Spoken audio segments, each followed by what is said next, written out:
mort sera une phrase trop longue à lire. Si la tendance se maintient, j'aimerais des rassemblements dénués de sens et de raison. Si la tendance se maintient, on aura tout perdu. Je me sens remplie d'émotions. Je suis sous le choc de ce spectacle grandiose. Capotant. Je suis impressionnée du début à la fin. Je crois qu'on est tous sous le choc. Ça a du souffle, là, c'est gros. C'est colossal. Complètement différent, original. Ça nous touche, mais il y a des moments de rire auxquels je ne m'attendais pas du tout. C'est un spectacle à grand déploiement. C'est vraiment une épopée quand même impressionnante. La colonie devient une province, la British Army se décoince, s'installe et prend ses aises sur ces nouvelles terres anglaises. Les chansons sont vraiment accessibles. À l'entracte, j'entendais les gens les chanter un peu. Pour vrai, c'est super impressionnant. On va sortir de là et on va chanter puis on va claquer des mains. Le rigodon est venu me chercher dans mes entrailles, dans mes racines de québécoise. J'étais émue et fière. Avec son 6e mari, le 6e qu'elle a tué.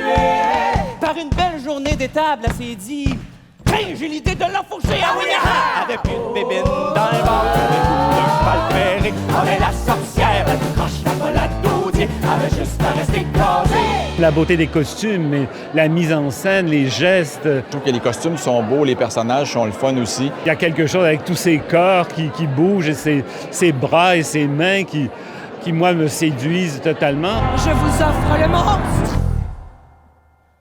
Voici la sorcière. Bon, il y a l'histoire de cette femme-là, évidemment, c'est tragique et tout. Ce procès qui a été bâclé. Il rentre bien le côté les raconteurs. Il y a comme plein de points de vue sur l'histoire, puis finalement, tu ne sais pas exactement qu'est-ce qui est vrai, qu'est-ce qui est faux. Tout le contexte socio-historique, ça, j'ai trippé là-dessus. On va me raconter l'histoire du Québec. Oui. Il y a très, très, très longtemps qu'on n'a pas vu un spectacle qui nous interpelle avec notre grande et belle histoire. Il y a le côté documentaire, le côté historique, puis le côté très contemporain. Elle l'avait jamais oublié. Je suis pas parfait, elle le savait, elle m'a choisi, elle m'a dit oui, ma femme à moi. En plus d'être un excellent divertissement, ça soulève des questions, ça soulève une réflexion. Ça porte un regard assez caustique, je dirais, sur la société d'aujourd'hui. Les choses changent, mais pas tant que ça.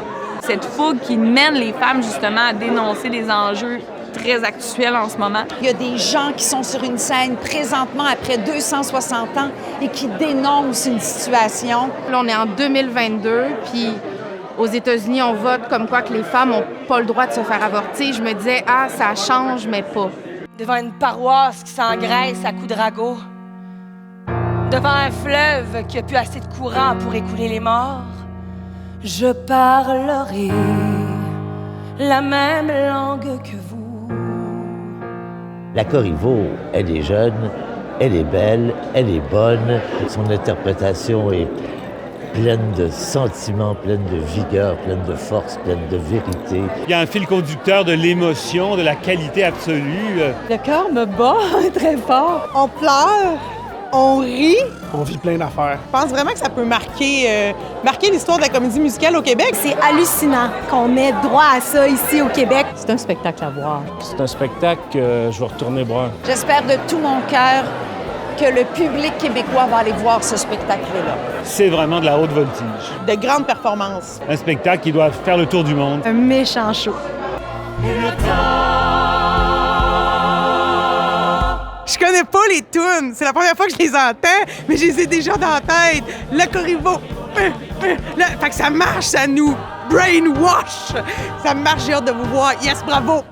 Avec une bébine dans le ventre, avec le goût d'un cheval ferré.